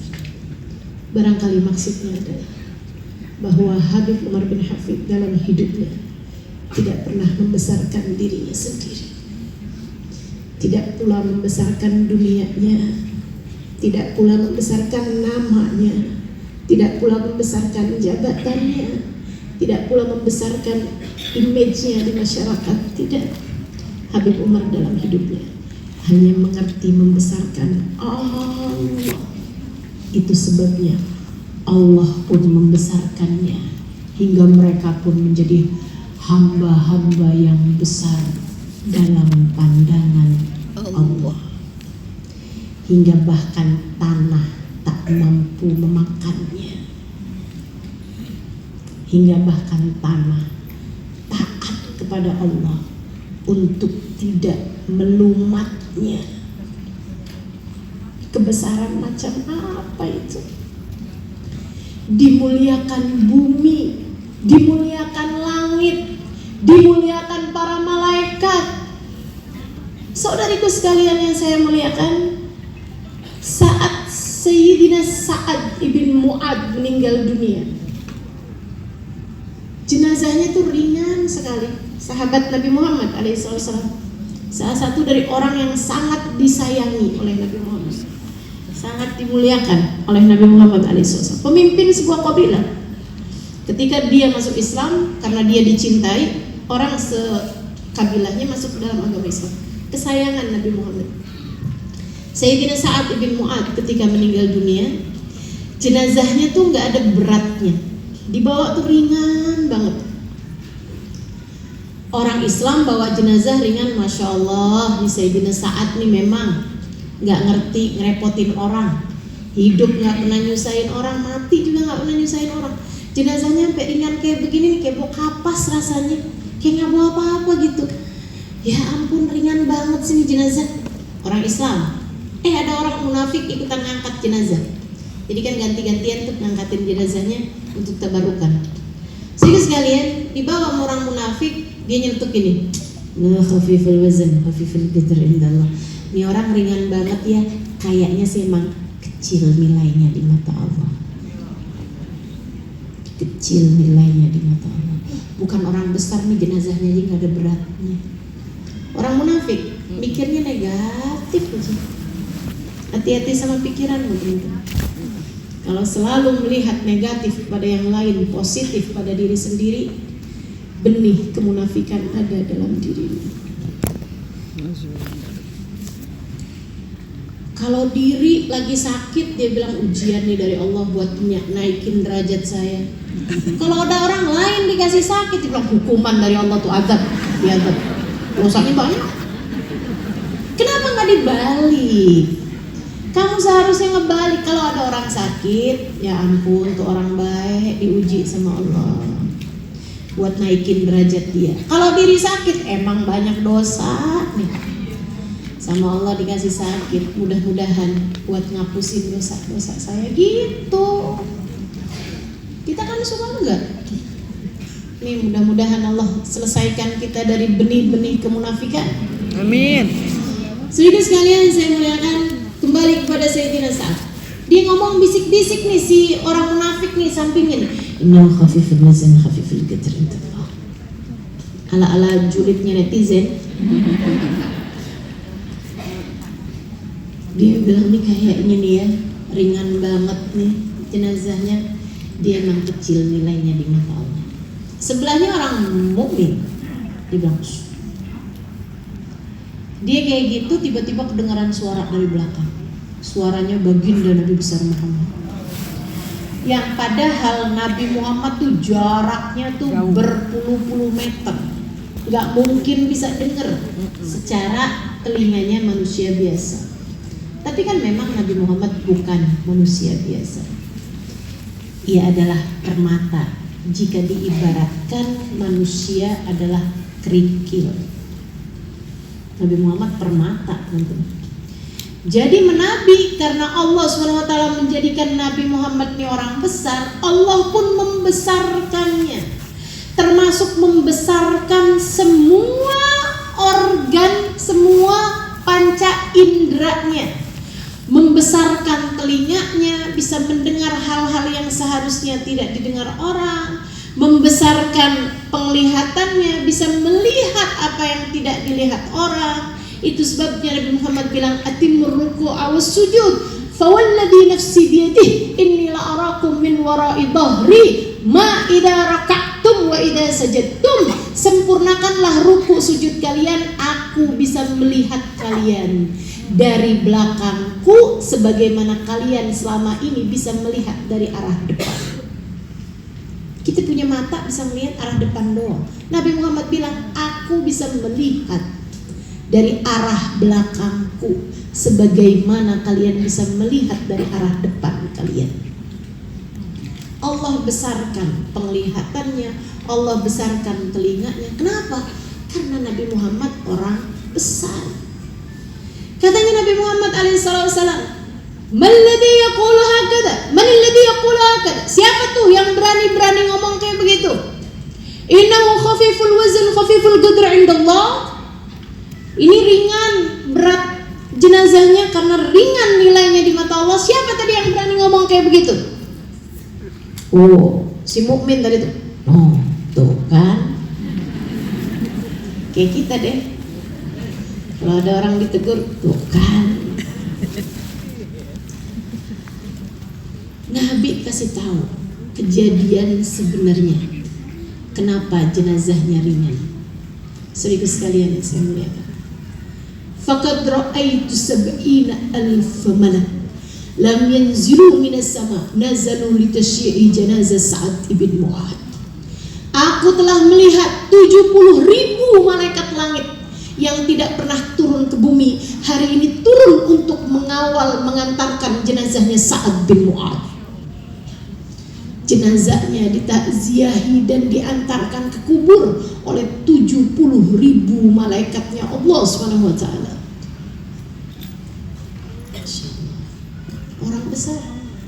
Orang besar diperlakukan besar oleh Allah Subhanahu wa taala. Allah kalau sudah membesarkan seseorang, diturunkan 70,000 malaikat mengantarkan jenazahnya. Allah tuh sama orang-orang yang dimuliakan di sisinya mau repot, teman-teman. Meskipun tentu tidak ada yang repot dalam pandangan, tapi maksudnya nurunin 70,000 malaikat kan luar biasa, bener gitu. Hanya untuk mengantarkan jenazahnya seorang manusia kecil ini loh. Kecil kan, Sa'ad bin Mu'adz bukan yang raksasa gitu, bukan yang pejabat, raja gitu waktu hidup di dunia, enggak. Manusia.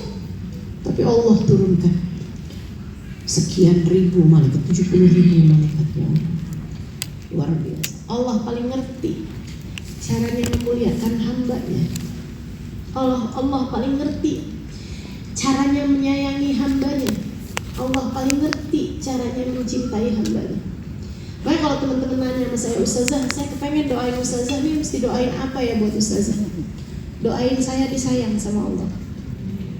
Kenapa gitu? Karena Allah ngerti caranya nyayangin hambanya. Kita kadang gak ngerti caranya sayang sama orang, tapi Allah ngerti. Itu ya, itu aja. Jadi hamba yang disayang sama Allah SWT.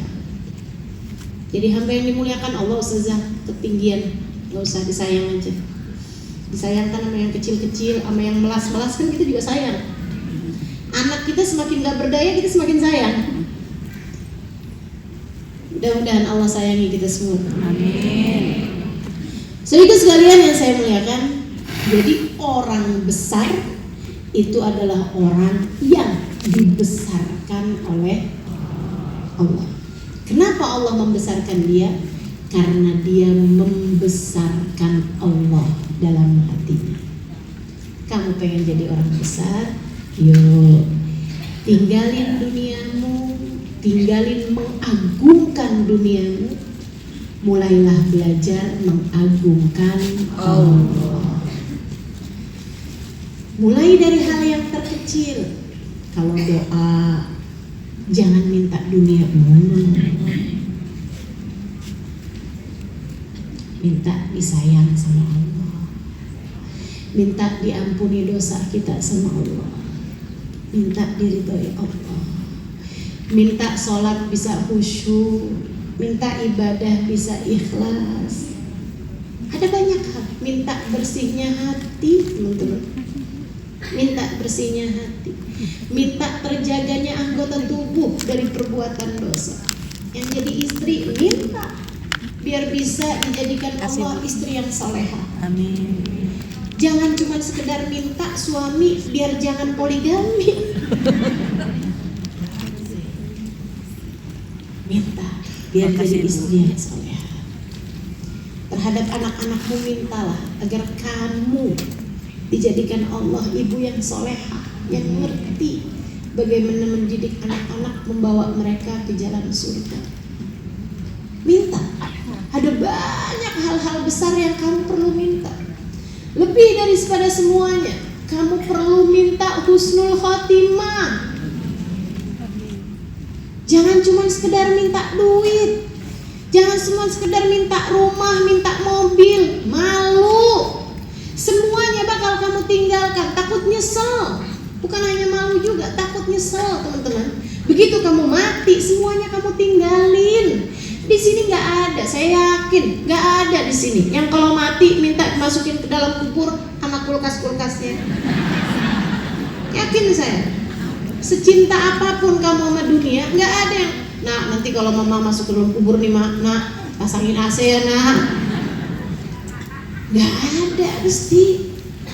Sehingga sekalian saya minta hal-hal besar yang bakalan kamu bawa mati dalam alam kuburmu. Minta husnul khotimah, minta hati yang mengerti mencintai Allah, minta hati yang mengerti mencintai Nabi Muhammad, minta hati yang mengerti berkhidmah kepada jalan Allah Subhanahu wa taala, minta hati yang mengerti memuliakan orang-orang yang dimuliakan oleh Allah Subhanahu wa taala. Minta dalam alam kubur nanti kamu dibahagiakan Allah. Itu sesuatu hal yang kalau kamu gak minta saat kamu hidup di dunia ini, kamu bakalan nyesel, teman-teman. Kamu bakal nyesel. Minta biar kuburnya enak. Minta biar kuburnya nanti jadi raudhah min riyadil jannah. Minta biar di padang mahsyar nanti itu kamu bisa ada di belakang Nabi Muhammad. Ustazah minta aku kejauhan banget sih sampai di mahsyar, sampai di hari kiamat, sampai di sirat, sampai di mizan. Ngapain Ustazah, kan minta mah kita yang di depan mata aja. Pengen punya mobil. Saudariku sekalian yang saya muliakan, menurut kamu kalau kamu tidak memintanya saat kamu di atas muka bumi ini, kapan kamu mau mintanya? Kapan kamu mau mintanya? Saya mau memintanya nanti Ustazah saat saya di dalam kuburan. Ya udah gak bisa. Kesempatanmu berdoa, kesempatanmu meminta, kesempatanmu untuk memastikan langkah sekarang nih di atas muka bumi. Jangan mau-maunya jadi orang yang nyesel. Ketika masuk ke dalam alam kubur, kamu gak bawa apa-apa. Jangan mau-maunya jadi orang yang nyesel. Doa-doamu semuanya udah diijabah karena kamu hanya memintanya urusan dunia. Masuk dalam alam kubur, sudah tidak ada lagi doamu yang tersisa. Na'udzubillah. Yuk belajar buat jadi orang besar. Memikirkan panjang, memikirkan hal yang besar, karena yang dia pikirkan adalah Allah Subhanahu wa ta'ala. Jalisul kubara. Kalau kamu lihat ada orang yang, wah ini orang udah ngerti membesarkan Allah dalam hidupnya, duduklah dengan mereka, hadirlah di majelis mereka. Kalau kamu lihat ada orang-orang yang ngerti membesarkan Nabi Muhammad, faham mencintai Nabi Muhammad, sehingga sekalian duduklah dengan mereka. Bergaulah, bicara. dengan mereka. Minta doalah kepada mereka, sebab mereka adalah orang-orang yang besar atau setidaknya mereka sedang menuju kepada kebesaran mereka. Gitu. Jalisul kubaro, duduklah, hadirlah. Gitu ya. Meskipun kalau kita misalnya lihat orang besarnya itu memang dibesarkan oleh Allah SWT dengan besar-besarnya, kayak itu tadi yang saya sebutkan, Sayyidil Habib Umar misalnya gitu, Babah Nur misalnya gitu.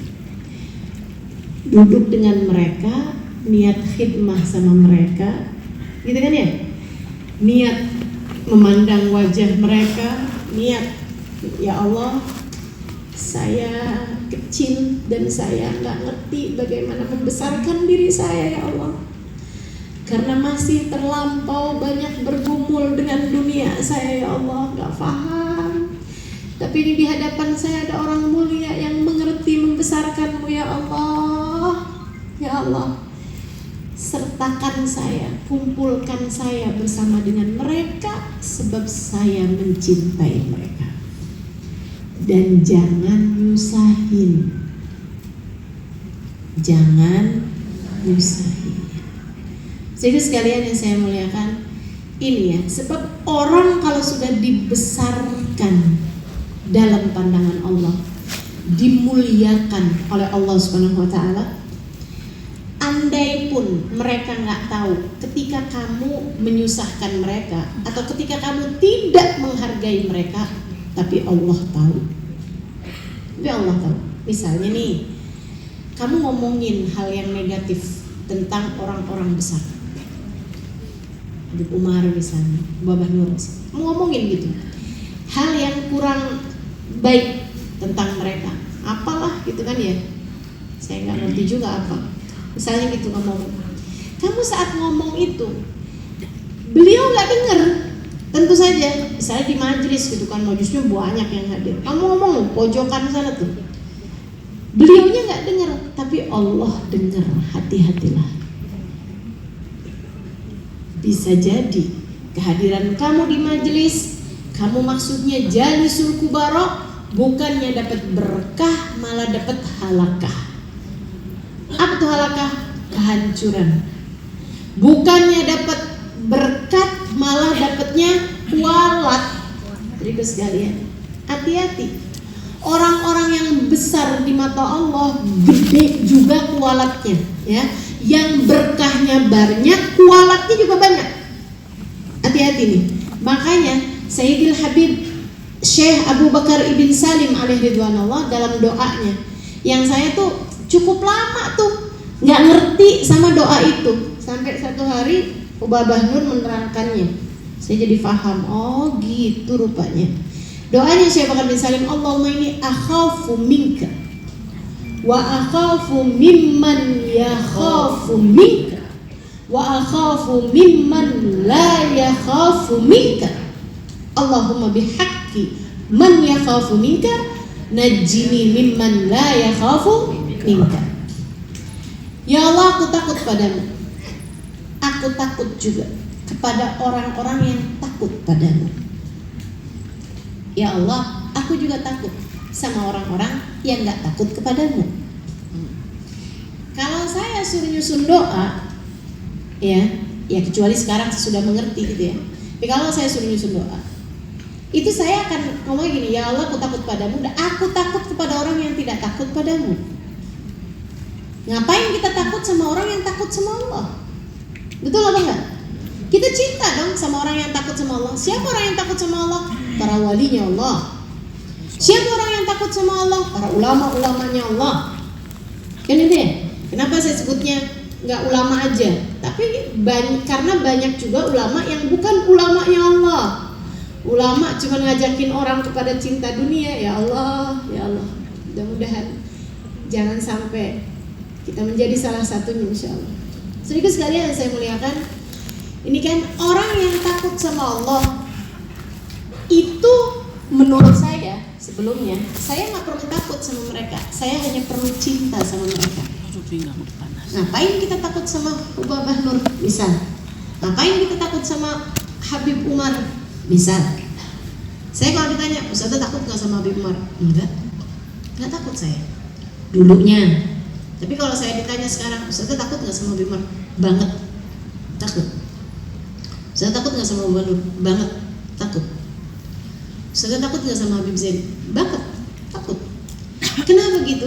Teman-teman saya sekalian, sebab semakin gede keberkahan yang Allah berikan kepada seseorang, Allah juga cemburu kalau orang tersebut ada yang berbuat jahat, ada yang berbuat salah padanya. Allah cemburu. Sehingga meskipun orang yang disakiti nggak kenapa-napa, meskipun Habib Umarnya nggak kenapa-napa, Hubabah Nurnya nggak kenapa-napa, dengan kamu jelek-jelekin Hubabah di belakang sana, misalnya, gitu ya, akan tetapi Allahnya yang nggak akan membiarkan kamu nggak kenapa-napa. Itu masalahnya. Itu masalah. Karenanya, misalnya gitu kan, kamu rubutin sampai beliaunya merasa terganggu. Ya, orang-orang besar nih sampai merasa terganggu. Itu kamu kan ngerasanya kayak yang saya pengen dapat berkah, pengen bisa dapat salaman. Teman-teman saya sekalian, kalau di tingkatan yang sampai menyakiti beliau, sampai saya berulang kali tahu gitu kan kejadian-kejadian, sampai pernah kerudungnya Hubabah kelepas, sampai pernah Hubabah kejatuhan air, keguyur air gara-gara orang minta-minta air di tengah kerumunan itu, yang sampai airnya kemudian terpental jatuh di kepalanya Hubabah sampai Hubabahnya basah kuyup, teman-teman. Ini kan kalau beliau merasa terganggu dengan hal-hal yang seperti itu, saudara sekalian yang saya muliakan, beliaunya bisa jadi nggak apa-apa gitu, tapi Allahnya belum tentu nggak apa-apa. Itu sebabnya kenapa kita perlu takut kepada orang-orang yang punya rasa takut kepada Allah. Sampai-sampai dulu Sayyidina Habib Umar Muhdar, Sayyidil Habib Umar Muhdar, ini ya, sebelum saya lanjutkan kepada Habib Umar Muhdar, teman-teman pernah kayak begitu apa enggak tuh? Insyaallah enggak ya, kita ngerti adab kepada ulama-ulama kita, kepada bapak-bapak kita. Ustazah Halimah berlebihan nih, padahal enggak juga kejadian kayak gitu. Bu, jangankan sama Hubabah, sama orang-orang kayak saya loh, segala macem nih, dari mulai luka, dari mulai tangan kesleo. Kadang orang itu loh, ada nih orang ya, kepengen nyium saya tapi kehalangan sama beberapa orang gitu. Bukannya dia kepalanya yang dideketin ke saya, kepala saya yang ditarik ke dia. Astagfirullahaladzim. Ini maksudnya apa coba, ya ampun. Bener-bener banget.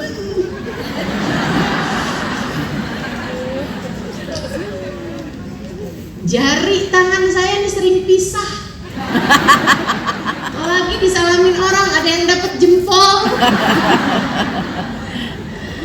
ada yang dapat kelingking gitu kan. Sian bener. Ya Allah, ya Allah. Jadi ya ayolah, mencintai dengan punya rasa takut. Takut kalau menyakiti mereka, takut kalau tidak menghormati mereka, takut jika Allah yang memuliakan mereka tahu kamu kurang memuliakan mereka, atau bahkan menyakiti mereka, atau bahkan berkata hal yang buruk tentang mereka, Allah kemudian menurunkan laknat kepadamu. Na'udzubillah. Sayyidil Habib Umar Muhdar, teman-teman, itu dari cemburunya Allah kepadanya, sampai kalau ada burung makan dari kebunnya Umar Muhdar langsung mati burungnya. Kambing makan dari kebunnya Umar Muhdar langsung mati kambingnya. Gitu. Para ulama Al-Baqarah ini dicemburui oleh Allah Subhanahu wa taala lebih daripada yang lain-lain. Nah, itu karenanya kita juga mesti punya rasa takut kepada mereka, takut untuk tidak menghargai mereka, takut membuat mereka nggak nyaman, gitu ya. Yang akhirnya membuat kita bukan dapat berkah, malah justru dapat halakah. Sehingga sekalian saya muliakan, jalisul kubar. Wasailul ulama, kalau mau nanya, nanyalah sama ulama. Kenapa gitu? Karena ulama itu teman-teman ngerti ilmunya. Dan bukan hanya ngerti ilmunya, saya ini belajar panjang. Saudara sekalian, belajarnya panjang. Saya mondok 12 tahun. Saudara sekalian, dari mulai tamat SD sampai nikah, habis nikah pun saya masih balik lagi mondok lagi. Saya teruskan lagi pendidikan saya. Saya mondok lama banget nih. Hal yang paling saya syukuri dari saya mondok lama adalah ilmu mengajarkan kepada saya cara berpikir. Cara berpikir. Bukan hanya pengetahuan, akan tetapi cara berpikir terhadap berbagai macam hal. Itu bisa Allah Subhanahu wa taala berikan ketika seseorang belajar banyak. Karenanya bukan hanya ilmunya. Jadi nanya segala macam urusan tuh memang semestinya kepada para ulama. Jangan nanya sama yang bukan ulama. Nanti akhirnya kamu disalah-salahin. Jawabannya ngaco-ngaco, bukannya benar malah justru keblinger. Gitu. Itu kalau nanyanya tidak kepada orang yang mengerti ilmunya. Hati-hati nih. Nanya sama orang nggak ngerti ilmunya, gitu ya. Suami saya ngomong begini, jatuh cerai apa enggak? Itu kan sesuatu hal yang ilmu, benar-benar tuh teman-teman. Kalau misalnya ilmunya menunjukkan bahwa dia itu bercerai dan dia ini bukan ulama, sehingga jawabannya adalah tidak bercerai, maaf setiap kali mereka berhubungan terhitungnya zina. Betul gak? Kalau misalnya terhitungnya belum cerai, tapi karena dia nih sebenarnya nggak ngerti ilmunya, akhirnya dia bilangnya, oh itu tuh jatuhnya cerai. Mereka memisahkan orang suami istri. Suami istri dipisahkan sama dia, padahal hitungannya belum cerai loh. Makanya hati-hati nih, mesti benar-benar bertanya tuh sama ulama, sama orang yang ngerti, sama orang yang paham ilmunya. Jadi sekalian, bahkan nggak usah yang berat-berat semacam itu ya, yang sampai kemudian jadi orang berkemungkinan ngerjain zina karenanya gitu, jadi dosa zina gitu kan. Bahkan sekecil misalnya nih, ustazah saya datang mens tanggal sekian ke tanggal sekian, habis itu ustazah terhenti mens saya, kemudian saya datang lagi nih mens ini tanggal sekian, ustazah saya wajib sholat apa enggak? Ini kalau nggak ngerti ilmunya, yang mestinya dia sholat, dia nggak sholat, dosanya meninggalkan sholat.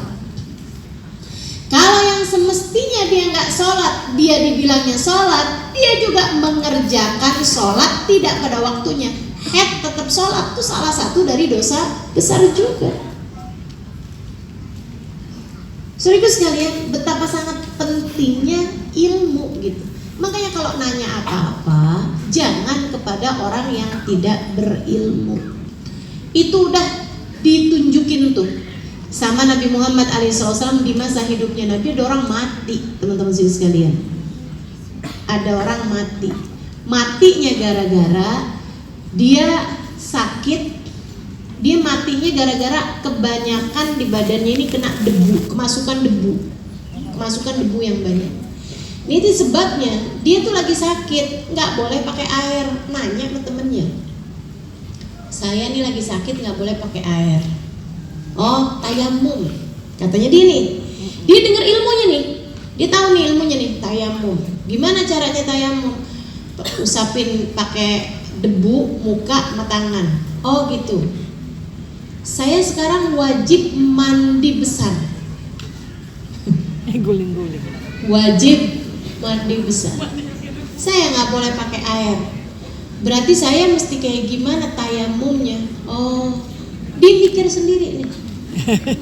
Dia bilang, kalau wudhu digantinya dengan tayamum muka sama tangan. Kalau mandi, oh kamu harus gegoleran di padang pasir. Guling-guling.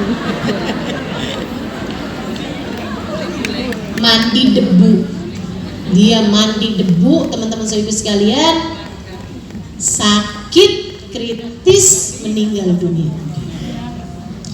Dia mati dibunuh ketidaktahuannya. Dia mati terbunuh karena kebodohannya. Kenapa dia bodoh? Dia udah nanya masalahnya. Masalahnya adalah nanyanya tidak kepada ulama. Nanya tuh mesti sama yang ngerti. Kamu aja kalau urusan penyakit nanyanya ke dokter kok. Iya benar. Jangan sampai ke dokter gadungan. Kan gitu. Apalagi urusan agama, nanyanya mesti sama orang yang ngerti gitu. Begitu, biar jangan sampai jawabannya malah justru membuat kamu semakin salah, semakin tersesat jalan. Sama kayak kita lagi menempuh jalan, kita nggak tahu nih kanan apa kiri ya, kanan apa kiri ya. Kalau nanya sama orang yang nggak tahu jalan, akhirnya kan kita tersesat. Demikian pula dengan ilmu agama ini gitu. Begitu teman-teman saya sekalian. Kamu nanya nih urusan apa hukumnya hadir maulid. Ini kalau nanyanya sama orang yang nggak tepat, hukumnya adalah bid'ah. Kenapa gitu, Ustadz? Kenapa gitu, Syekh? Gitu ya? Jawabannya karena Nabi Muhammad tidak pernah melakukannya. Ya itu, bukan ulama, nggak ngerti. Baca maulid itu, bacain sejarahnya Nabi. Mana ada orang bacain sejarahnya sendiri? Agak-agak. Teman-teman saya sekalian, saya bilang, tuh sahabat Nabi juga nggak ada yang baca maulid. Nah, ngapain? Kita semua juga kalau jadi sahabat Nabi, ngapain baca sejarahnya Nabi? Nabi Muhammad rambutnya ikal mayang sangat hitam. Daripada baca, mendingan kita tontonin. Nabi nih kita hadirin, kan begitu? Gitu. Jadi nanya tuh jangan sama orang yang nggak pas. Nanyalah kepada ulama. Ulama siapa? Ustazah, mereka juga ulama, ustazah. Mereka juga panjang ustazah itunya. Gelarnya ada LCSAG, sarjana alam gaib. SAG. Maaf ya. SAG yang bener juga banyak, teman-teman saya sekalian. Sudah banyak nih. Jilbabnya lebar. Kalau laki-laki jenggotnya panjang. Ada atharus sujud.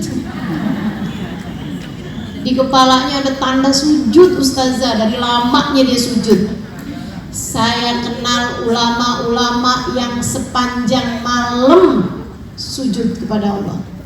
Saya bahkan pernah lihat Ubabah Khadijah dari Mekah, Asgar. Itu teman-teman sekalian, di waktu haji saya sebelahan sama beliau, sepanjang malam gak ada tidurnya buat sholat. Saudara sekalian, jidatnya nggak hitam.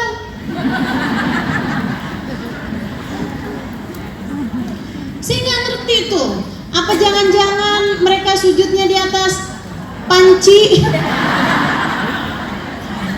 Panci panas ya? Nggak paham saya.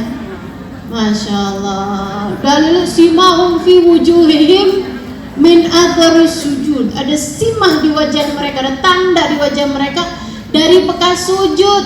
Tandanya di wajah, halo, bukan di dahi. Tandanya di wajah, wajah yang kalau kita pandang mengingatkan kita kepada Allah. Itu maksudnya, bukan hitam di dahi. Masya Allah. So itu sekalian yang saya muliakan. Ini ya, jadi tanyanya kepada ulama yang punya sanad keilmuan sambung kepada Nabi. Kenapa gitu? Karena ilmu ini disampaikan bukan dari kitab. Ilmu ini disampaikan, Nabi Muhammad tuh nggak punya audio. Jadi kalau kamu itu buka YouTube suara Nabi Muhammad, nggak ada teman-teman. Wajah Nabi Muhammad nggak ada. Jadi sekalian, kitab karangan Nabi Muhammad nggak ada. Nah, hadis Ustazah, hadis kan ucapan-ucapannya Nabi. Ya yang ngumpulin kan bukan Nabi. Nabinya mau ngomong biasa aja, dikumpulin sama ulama-ulama ahli hadis. Nah terus gimana cara Nabi Muhammad menyampaikan ilmu? Disampaikan, sampaikan, diomongin sama Nabi, diomongin. Para sahabat menulis, ya, para sahabat mendengarkan. Nah para sahabat menyampaikan kembali ilmu tersebut kepada para tabi'in. Para tabi'in menyampaikan ilmu tersebut kepada tabi'in. Tabi'in menyampaikan ilmu tersebut kepada murid-muridnya. Murid-muridnya menyampaikan kepada murid-muridnya. Terus panjang zaman sampai ke zaman sekarang ini. Semua guru-guru yang saya pesantren di sana memiliki sanad keilmuan bersambung tak terputus kepada baginda Nabi besar Muhammad SAW. Sayyidil Habib Umar menerimanya dari Al-Habib Muhammad bin Abdullah Al-Haddad. Muhammad bin Abdullah Al-Haddad menerimanya Habib Ali Al-Habsyi. Ali Habsyi menerimanya dari Abu Bakar Al-Attas. Abu Bakar Al-Attas menerimanya dari gurunya Habib Hasan bin Salih Al-Bahr. Abdul Basan bin Salih Al-Bahr dari gurunya Habib Abdullah bin Husain bin Tahir dari gurunya Habib Ahmad bin Zain Habsyi dari gurunya Imam Al-Haddad. Habib Abdullah bin Al-Haddad dari gurunya. Terus sampai nyambung kepada Nabi besar Muhammad sallallahu alaihi wasallam. Kayak gitu. Ilmu yang punya sanad. Itu sebabnya Nabi Muhammad bilang balighu anni walau ayat. Sampaikan dariku meskipun satu ayat. Itu sebabnya Nabi Muhammad bilang falyuballighu syahid minkumul ghaib.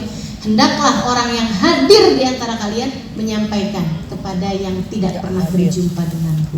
Terus seperti itu sampai di zaman sekarang itu merekalah para ulama-ulama yang disebut sebagai warathatul anbiya, pewaris para nabi. Bertanyalah kepada mereka. Nah, bagi para ustadz, bagi para ustazah yang mendengarkan pembicaraan saya ini, saya mohon dengan sangat, ketika kamu tidak mengerti sesuatu, jangan menjawab.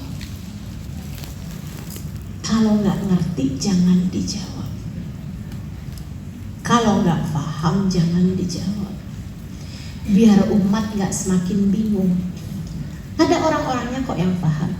Dan bukan aib bagimu untuk berkata, maaf saya nggak ngerti. Nanti akan saya cari tahu lagi. Begitu. Katanya Imam Malik bin Anas alaihi ridwanullah, gurunya Imam Syafi'i, la adri nisful ilm. Ucapan saya nggak tahu itu adalah setengah dari ilmu pengetahuan. Jangan sampai kamu sok-sokan loh, kayaknya kalau saya bilang saya nggak tahu nih, kayaknya nurunin gengsi nih, ntar kelihatannya saya kayak gak berilmu. Jadi jawab aja. Akhirnya jadi kayak orang yang baru pulang haji diminta untuk sholat jenazah, dia sholatin jenazah pakai ruku, pakai sujud. Habis selesai sholat, orangnya baru bilang makmumnya, wah Syekh, ini sholat jenazahnya nih rada-rada nggak biasanya ya. Oh gimana? Biasanya kan nggak pakai ruku, nggak pakai sujud. Ini kok pakai ruku, pakai sujud. Oh iya, jadi gini ceritanya. Saya tadi sebelum sholat dikasih lihat dosanya banyak. Dosanya jenazah ini. Kayaknya kalau nggak pakai ruku, nggak pakai sujud kurang mempan. Jadi saya tambahin ruku, saya tambahin sujud. Inna lillahi wa inna ilaihi raji'un.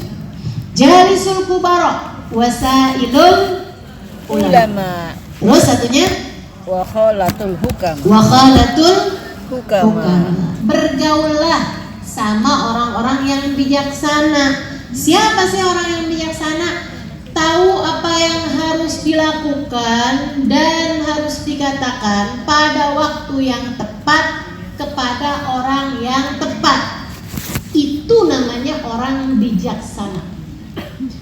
Orang bijaksana adalah orang yang ngerti ngerjain apa, pada waktu kapan, bersama siapa. Gitu. Ngadepin anak kecil beda dengan ngadepin orang tua. Ngadepin orang tua beda sama ngadepin anak remaja.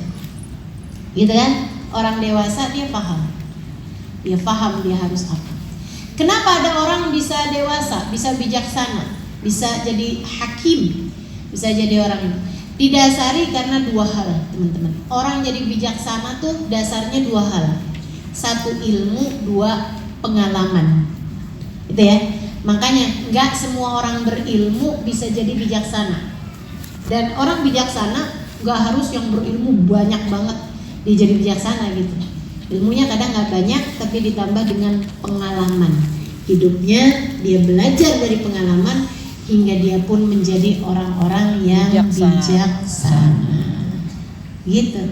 Kita kalau bergaulnya sama mereka yang bijaksana, ngerti mesti ngapain. Kita nggak banyak bingungnya. Tapi kalau kita bergaul sama orang-orang yang nggak ngerti nih mesti ngapain, akhirnya belanja nih di pasar, datang waktunya sholat, udah nggak apa-apa kita jamak aja. Iya benar kita jamak aja, yaudah kita jamak aja. Masya Allah. Itu karena semuanya nggak ada yang bijak. Ada kok saya pernah denger tuh, ada yang mengatakan boleh kok jamak dalam keadaan-keadaan tertentu. Tuh. Kenapa gitu? Kurang bijak. Jadi sekalian saya muliakan, yang bijak kayak gimana? Datang waktunya sholat, yuk kita tunda dulu belanjanya, kita sholat terlebih dahulu. Kenapa gitu? Karena kan kita nih mau belanja, ya kan? Rezeki ini kan urusannya Allah. Nah, kita deketin Allahnya dulu dah. Kan gitu ya? Kita pentingkan Allah, nanti Allah akan mementingkan urusan kita juga. Nantinya gampang tuh urusannya kalau kita pentingin urusan Allah dulu. Gitu. Itu namanya orang bijaksana. Bergaullah dengan orang-orang yang bijaksana, bukan hanya berilmu tapi mereka juga berpengalaman. Teman-teman sekalian, tuh banyak tuh orang-orang bijaksana, nyarinya juga di majelis-majelis, nyarinya juga di masjid, nyarinya juga di perkumpulan-perkumpulan yang baik, gitu ya. Inti dari hadis Nabi Muhammad panjang ini nih, memilih dengan siapa kita bermuamalah dalam kehidupan, memilih dengan siapa kita berhadapan dalam kehidupan. Kalau kamu pengen duduk-duduk, pengen hadir di sebuah majelis, carilah orang-orang besar. Ini deh yang selalu membesarkan Allah dalam kehidupan mereka. Kalau kamu pengen bertanya, bertanyalah kepada para ulama yang mengerti hukum secara benar, ulamanya yang punya sanad keilmuan bersambung dengan baginda Nabi besar Muhammad sallallahu alaihi wasallam, sehingga ilmunya layak dipertanggungjawabkan. Sehingga sekalian, kemudian kalau kamu mau bergaul, berkawan, carilah orang-orang baik, orang-orang bijaksana yang mengerti harus berbuat apa, yang mengerti harus berbicara apa, kepada siapa, kapan waktunya, gitu kan? Nah, mudah-mudahan kita jadi orang-orang yang dikaruniai kemampuan untuk bisa melaksanakan hadisnya Nabi Muhammad SAW. Selalu dapat hadir di majelisnya orang-orang besar, biar kita ketularan kebesaran mereka. Amin. Sekurangnya biar kita ada di bawah kebesaran mereka, insya Allah.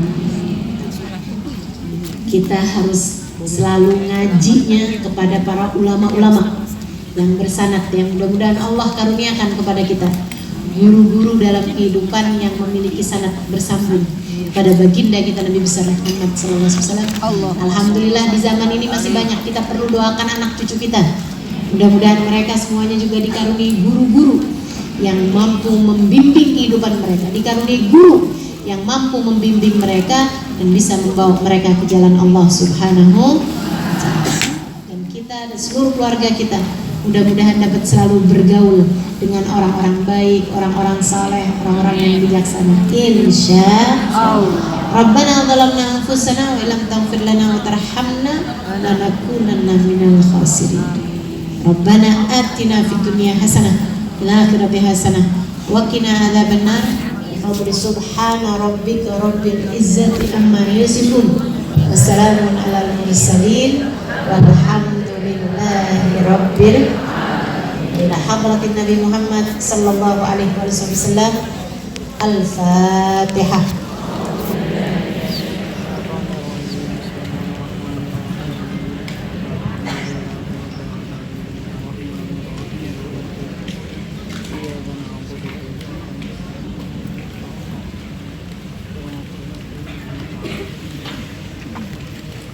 Kita akan tutup majelis kita dengan membaca doa akhir majelis bersama-sama. Ya Rabbana tarafna bi annana asrafna wa annana asrafna ala ladha asrafna wanzur alaina tawbah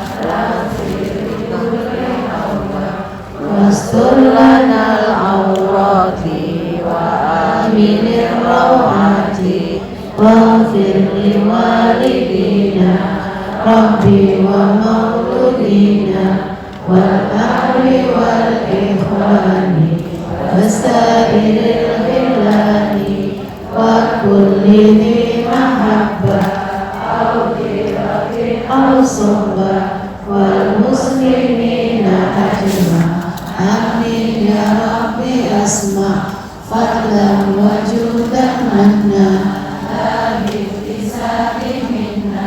bil Mustafa Rasuli nahda bi kulli suli salla wa sallam rabbi alaihi abdal habbi wa alihi wa sahbihi dada tawshi suhbi walhamdulillahi bilbad'i wattanahi. Alhamdulillah, subhanakallah bihamdika asyhadu an la ilaha illa anta astaghfiruka wa atubu ilaik. Subhanakallah bihamdika asyhadu an la ilaha illa anta astaghfiruka wa atubu ilaik. Subhanakallah bihamdika asyhadu an la ilaha illa anta astaghfiruka wa atubu ilaik. Fatihah bil qabul tamam kulli su' sashan zahiran wa batin. Al-Fatihah. Innallaha yunawwiru qulubana wa qalbana ma'al huda wat tuqa wal afaf wal ghina wa ridha wal yaqin. يفتح علينا فتوى العارفين يختم لنا بالحسنى وراض أن في خير وعافية وبنية أن الله يقضي لنا جميع الحاجات. Silahkan sebutkan hajat masing-masing.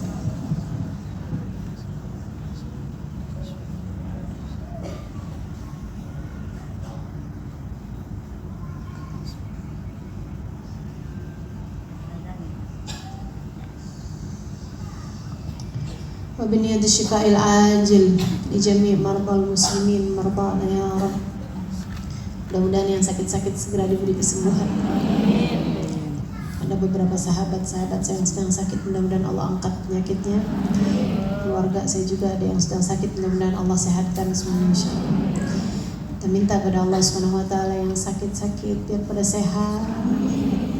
Saya doakan yang sedang dalam kesulitan, semoga Allah memberikan padamu kemudahan. Kita semuanya mudah-mudahan Allah yunawwir qulubana wa qalbana. Allah bersihkan hati kita. Allah benerin badan-badan kita, dijauhkan dari dosa-dosa insyaallah. Dimudahkan mengerjakan ketaatan, dikaruniai husnul khatimah indal maut.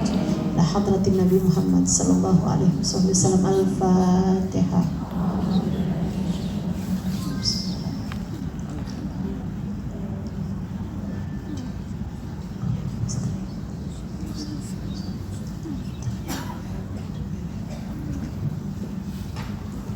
Taqabbalallah minna wa minkum taqabbal ya karim. Terima kasih, mudah-mudahan bermanfaat.